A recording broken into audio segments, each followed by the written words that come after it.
Oh, wait, you're listening? Okay. All right. Okay. All right. You're Listening to Radiolab. Radio From WNYC. See? Yep. What he came across was a sort of cataclysm sentence for the United States.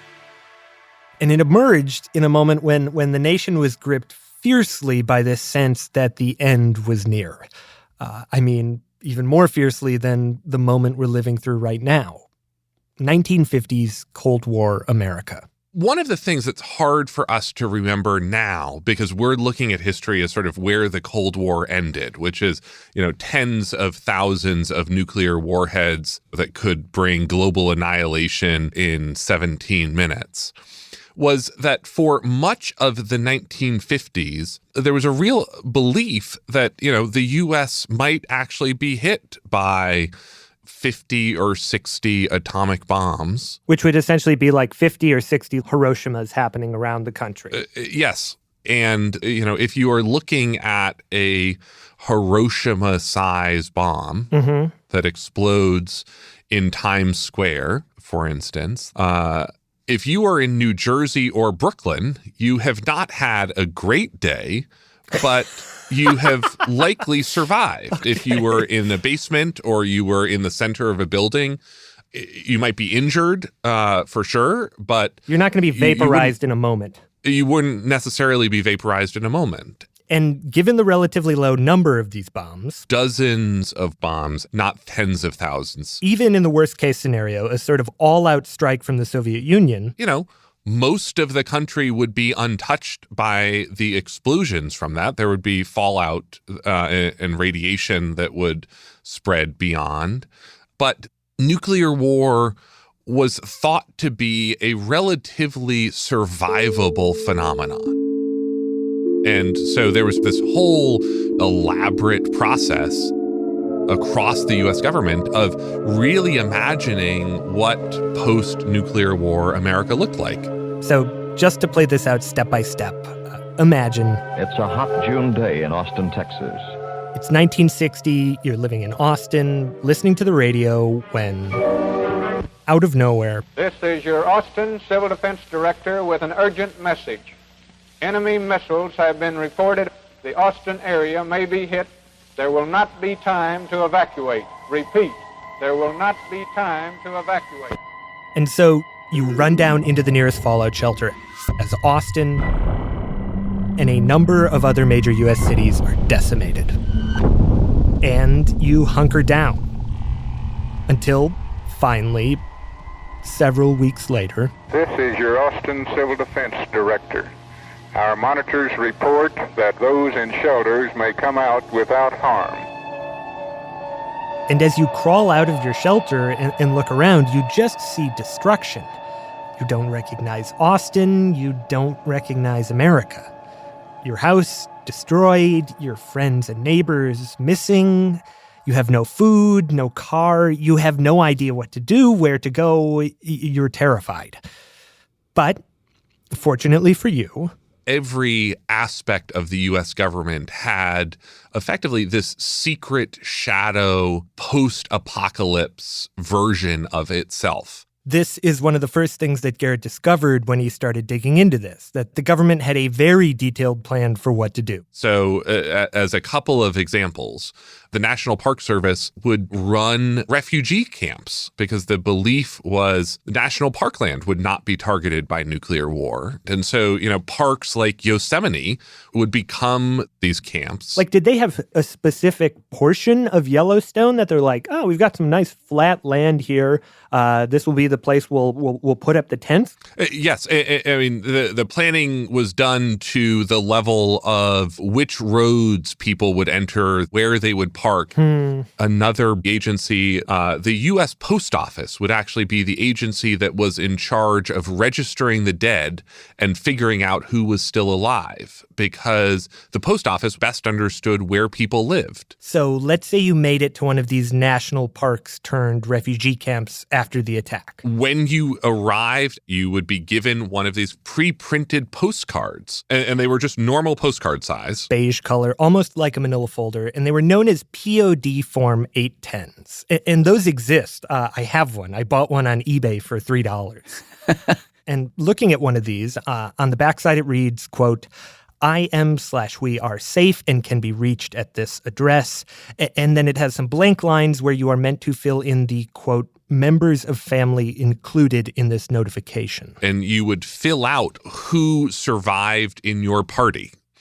And then beyond the post office, the U.S. Department of Agriculture was in charge of figuring out how to feed America after nuclear war.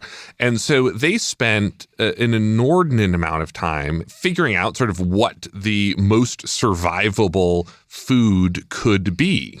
And they ended up amassing what they called survival crackers, manufactured in enormous quantity by companies like Nabisco.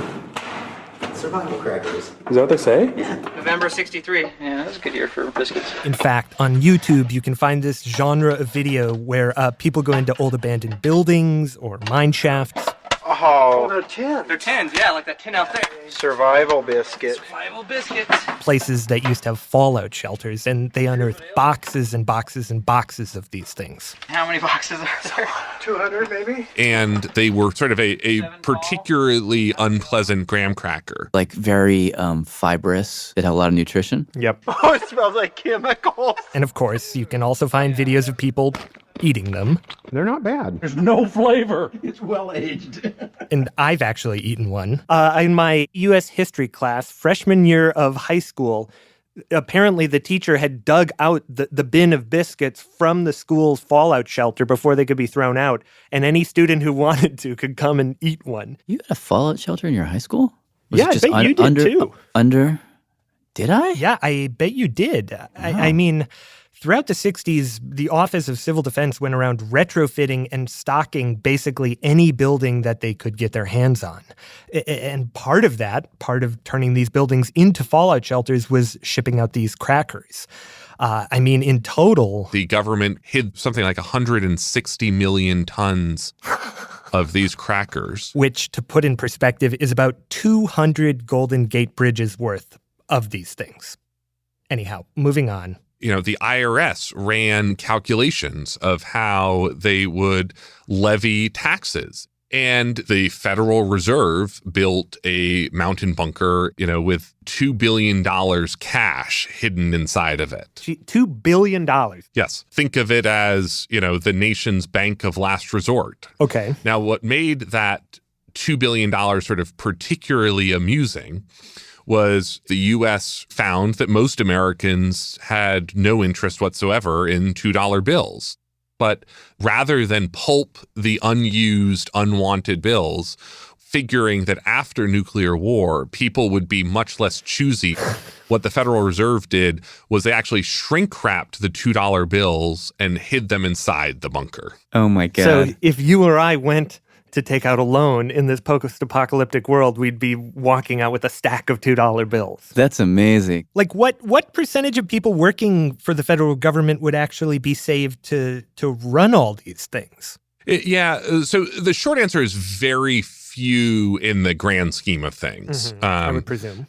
In round numbers, probably about 10,000 government officials in Washington would be saved. And this actually gets to the heart of doomsday planning, which is the goal is not for any single American to survive nuclear war. The goal is for America to survive nuclear war. And America is an idea. Which is arguably true of every country. But here, we don't have a hereditary monarch that has been handed down through hundreds of years in a single unbreakable fashion. Mm-hmm. What we have are these institutions and sort of these historical totems that have bound us together generation by generation. And so if you are trying to preserve America, if you want to say that the America of the apocalypse is the America of before, you need these historical totems. You need these quasi-religious artifacts from our past. Objects that capture the idea of America that could be passed on to the folks who survived a nuclear attack so that they could rebuild it.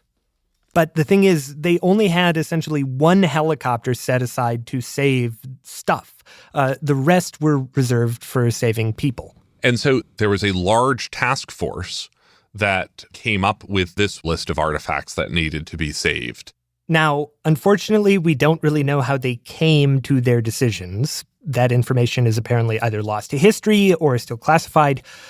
But we do know some of the items that they vetoed. You know, the oil portraits of the former Joint Chiefs from the Pentagon and a number of animal skeletons. And we also know of 7 items that they landed on, that they decided needed to be saved. So the sort of Group A items, there were 3 of them, consisted of, maybe unsurprisingly, the Charters of Freedom. Okay. So the Declaration of Independence, the Constitution, and the Bill of Rights. Okay, so the Bill of Rights, the Declaration of Independence, and the Constitution, those feel like easy. That's low-hanging fruit. Yeah, that's easy. But then we get to the sort of Group B items, which get a little strange. There are 4 of them that we know of. So number 1 was a log from the USS Monitor. The log of the USS Monitor? Yes, which was a Civil War-era battleship that the Union had and which was eventually sunk. So this was like an 1850s, 60s ship that was sunk? Yes. Huh. Was that, do you have any, why?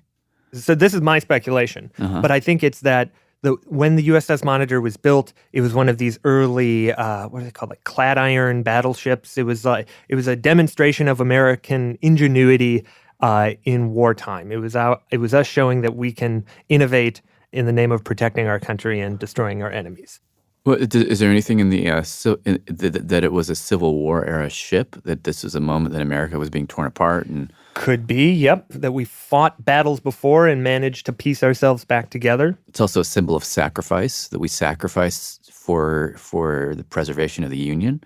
It's also possible that somebody who was on the committee was just like a big fan of the USS Monitor and was like, come on, guys, we got to save the log. Okay, so that's number 1. That's number 1. And that was agreed to. That was agreed to. Of all things, America, that needs to be passed forward is this log. Yeah. Okay. Number 2, Lincoln's medical records post-assassination. What? And the logic there, I, again, am presuming, is that it's very likely that the U.S. president will have been killed in the early moments of this nuclear exchange. And so to have the medical records of Lincoln and be able to say we've lost a president before, we've lost a heroic president before, and we've managed to pull ourselves back together, that seems to be the symbolic significance of those medical records. I see. Again, I'm no historian. This is me thinking about why the hell would they do this. Right. Okay, so those are the first 2? That's 1 and 2. Number 3 is the signed surrender documents from the Japanese at the end of World War II. That's a great victory. Great victory. So these are so far totems to great losses and great resilience. Well said. All right. And then the final one breaks that mold slightly. It is a painting capturing the journey that Lewis and Clark made westward in 1806. Oh. So it's about uncharted territories. It's also about conquest. Mm-hmm. It's also about the land. Mm-hmm. Interesting. Okay, those are the 4. Those are the 4 we know of. That seems so narrow to their point of view. I mean, why wouldn't you put the Dred Scott decision? You could put Ida B. Wells reporting on lynchings. Like, those are things that I feel like should be put into the helicopter. So I want to argue with this list, but where do you want to do with this list? More importantly, I have several questions. Number 1 is America in 2020. what the hell are the appropriate objects at this point? That's where my mind wants to go. In this moment of profound change, it's such a hard question to answer right now. Very complicated. And so I feel like what you should do is you need to crowdsource this shit, Simon. Like, I don't know, like, oh my God, that would create some fights. Oh, so many. Maybe we should just stay with the USS Monitor log and avoid all the conflict. I don't think that would fly. No. So, folks, when we come back from break, This is a great... we head out across this great nation of ours to ask today, in the year 2020, can we agree upon a list of items that more fully represents what America was, what America is, and what America could be? That's when we come back from break. Hats off to America,